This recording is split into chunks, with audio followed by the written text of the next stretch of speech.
ఓం నమ శివాయ శ్రీమాత్రే నమః. మిత్రులకి శ్రేయభిలాషులకి అలాగే నన్ను ఇంతగా ఆదరిస్తున్న యూట్యూబ్ ప్రేక్షకులందరికీ కూడా పేరు పేరు ధన్యవాదాలు.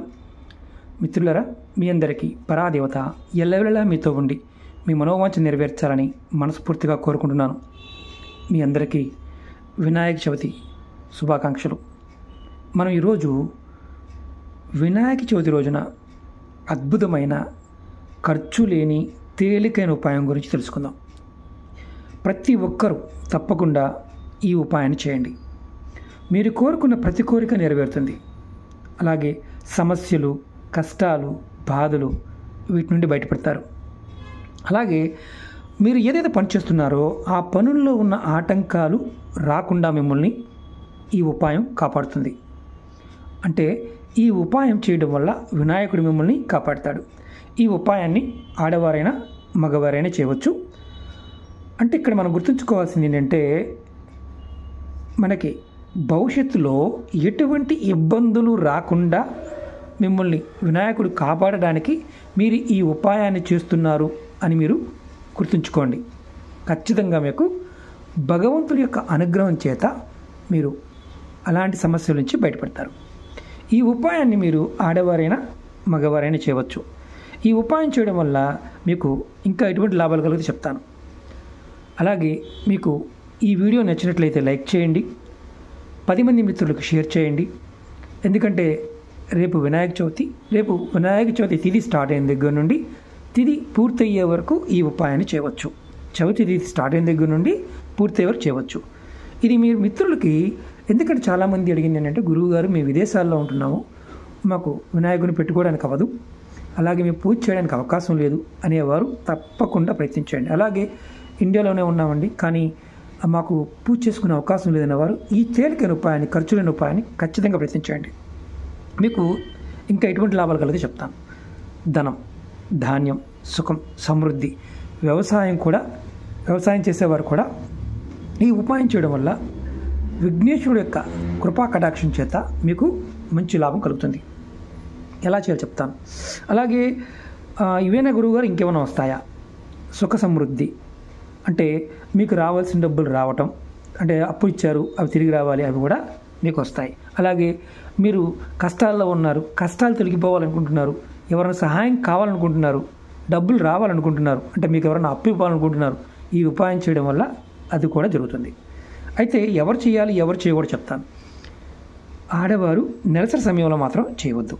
నెలసరి ఉన్నవారు చేయవద్దు. మిగతా కుటుంబ సభ్యులు ఎవరైనా చేసుకోవచ్చు. అలాగే ఈ ఉపాయానికి కావాల్సింది ఏంటంటే, ఇలా A4 సైజు ఉన్న ఒక పేపర్ తీసుకోండి, వైట్ పేపర్. అలాగే రెడ్ కలర్ పెన్ కావాలి, మార్కర్ అయినా పెన్ అయినా రెడ్ కలర్ కావాలి.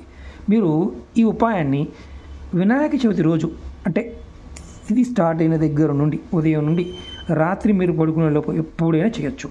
ఉపాయాన్ని మీరు చేస్తున్నప్పుడు మాత్రం ఖచ్చితంగా గుర్తుంచుకోండి, స్నానం చేసిన తర్వాత మాత్రమే చేయాలి. మీరు పేపర్ తీసుకోండి, దాని మీద రెడ్ కలర్ పెన్తో ఒక సర్కిల్ గీయండి. చూపిస్తాను మీకు ఎలా చేయాలో. ఇలా సర్కిల్ గీయండి, ఒక రౌండ్గా సర్కిల్ గీయండి.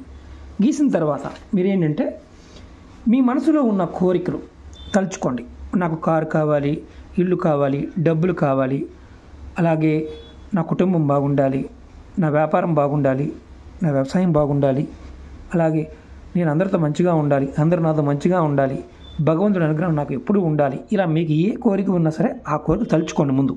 తర్వాత మీ పుందిట్లో ఈ సర్కిల్ లోపల మీరు మీ కుటుంబ సభ్యుల పేర్లు, ఓన్లీ కుటుంబ సభ్యులు, ఉదాహరణకి నేను చూపిస్తున్నాను.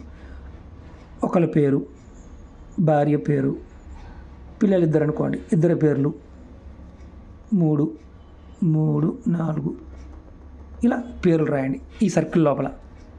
అది కూడా రెడ్ కలర్ పెన్తోనే. తర్వాత మీరు ఒక పదాన్ని రాయాలి. అంటే నేను తెలుగులో కూడా రాయొచ్చు, హిందీలో రాయొచ్చు, ఇంగ్లీష్లో రాయొచ్చు. తెలుగులో అయితే గణపతి అంటే విఘ్నేశ్వరుడు నా జీవితంలో అద్భుతాలు స్టార్ట్ చేస్తాడు, ఈ రోజు నుండి స్టార్ట్ చేస్తాడు, ఈ రోజు నుండి మొదలు పెడతాడు అని రాసుకోవచ్చు తెలుగులో కింద. మీరు ఇంగ్లీష్లో అనుకోండి, నేను చూపిస్తాను. గణపతి పప్ప magic begins now. Bappa magic begins now అంటే గణపతి బప్ప అని కూడా రాసుకోవచ్చు, హిందీలోనే రాసుకోవచ్చు. అంటే మీరు ఎలా అంటే విఘ్నేశ్వరుడు నా జీవితంలో అద్భుతాలని ఈ రోజు నుంచి మొదలు పెడతాడు అని అనుకోవాలి. ఈ పేరు రాసిన దాని కింద మీరు ఇది రాసుకోవాలి. తర్వాత దీని కింద ఒక ఏంజిల్ నెంబర్ని రాసుకోవాలి. ఇలా అంటే ఆ నెంబర్ చెప్తాను. 4 6 అంటే 4 6 2 పక్క పక్కన రాసుకోవాలి. మధ్యలో కొద్ది గ్యాప్ ఇవ్వండి. తర్వాత మళ్ళీ 4 2 9 ఇలా రాయండి. ఇలా రాసి మీరు తర్వాత ఈ పేపర్ని దేవుడి ముందు, అంటే మీ దగ్గర ఏదైనా దేవుడి పటం ఉందనుకోండి, పటం ముందు పెట్టుకోండి. దేవుడి పటాల్లో మీకు ల్యాప్టాప్ ఉంది, ఫోన్ ఉంది, ఫోన్లో గణపతి పటాన్ని ఓపెన్ చేయండి. అక్కడ పటం ముందు ఈ పేపర్ని పెట్టి మీ మనసులో ఉన్న కోరికలు తలుచుకోండి మరొకసారి. తర్వాత 1 నిమిషం వరకు ఈ పదాన్ని బప్పా మ్యాజిక్ బిగిన్స్ నౌ లేదా విఘ్నేశ్వరుడు నా జీవితంలో అద్భుతాలని సృష్టించడం మొదలుపెట్టాడు అని అనుకోవాలి. అనుకొని మీరు ఆ పేపర్ని తీసుకొని మీ ఇంట్లో ఏ గోడకైనా ఏ దిక్కునైనా సరే ఈ పేపర్ తీసుకెళ్ళి అతికించండి. ఇలా అతికించిన తర్వాత 21 రోజుల తర్వాత ఈ గోడకు అతికించిన కాగితాన్ని తీసి మీరు ఎప్పుడైనా సరే పారే నీళ్ళల్లో కానీ లేదా ఏదైనా మొక్క మొదల్లో కానీ మట్టి తీసి మట్టిలో పెట్టేయండి.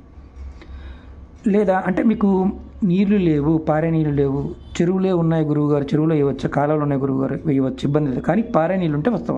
లేదంటే మట్టి తీసి మొక్కల్లోనే పెట్టేయండి. ఈ పేపర్ని మడత పెట్టి 21 డేస్ తర్వాత, ఒకవేళ ఇప్పుడు చేసాం గురువుగారు 21 డేస్ తర్వాత మాకు పీరియడ్ టైం వచ్చింది, అప్పుడు మేము తీయొచ్చా? ఆ తర్వాత తీయండి. మీ కుటుంబ సభ్యులు ఎవరు తీసినా సరే చేయొచ్చు.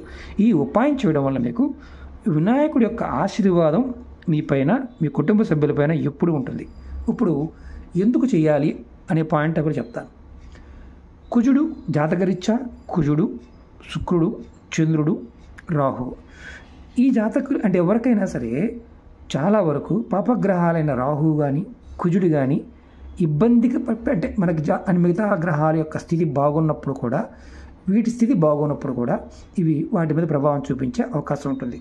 అలాగే చంద్రుడు మనం ఏదైనా నిర్ణయం తీసుకోవాలంటే చంద్రుడు బాగుండాలి. రాహు యొక్క ప్రకోపం అధికంగా ఉన్నప్పుడు, కేతువు యొక్క ప్రభావం అంటే కేతువు కానీ రాహు కానీ శని కానీ కుజుడు కానీ ఈ గ్రహాల యొక్క ప్రకోపం అధికంగా ఉన్నప్పుడు మీరు ఖచ్చితంగా కొన్ని ఇబ్బందులు పడతారు. వినాయక చవితి రోజున వినాయకుడిని మనం ఆరాధించడం వల్ల ఎటువంటి సమస్య నుంచి బయటపడతాం.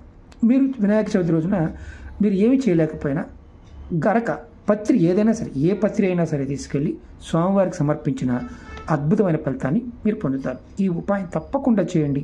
మీ కుటుంబ సభ్యులకి ఈ సంవత్సరం మొత్తం కూడా ఆ విఘ్నేశ్వరుడు యొక్క అనుగ్రహం చేత విఘ్నాలు రాకుండా మీరు చేసే ప్రతి పనిలో కూడా విజయాన్ని పొందుతారు. ఓకే మిత్రులారా, మరొకసారి మీ అందరికీ వినాయక చవితి శుభాకాంక్షలు. అలాగే మీకు ఈ వీడియో నచ్చినట్లయితే లైక్ చేయండి, 10 మంది మిత్రులకి షేర్ చేయండి, వాళ్ళు కూడా ఈ ఉపాయం చేసి ఆనందపడతారు. మిగతా పూజలు చేసేవారు చేయకూడదా గురువుగారు అని అడుగుతారు.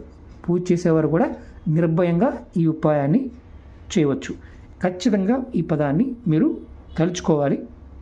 1 నిమిషం సేపు తెలుగులో అయినా హిందీలో అయినా మీకు వచ్చిన భాషలో మీరు తలుచుకోవచ్చు, ఎలాంటి ఇబ్బంది లేదు. ప్రయత్నపూర్వకంగా చేయండి. ఖచ్చితంగా ఆ విఘ్నరాజుడు మీకు, ఆ వినాయకుడు మీ మనసులో ఉన్న కోరికల్ని నెరవేర్చుతాడు. ఓం నమః శివాయ. శ్రీమాత్రే నమః.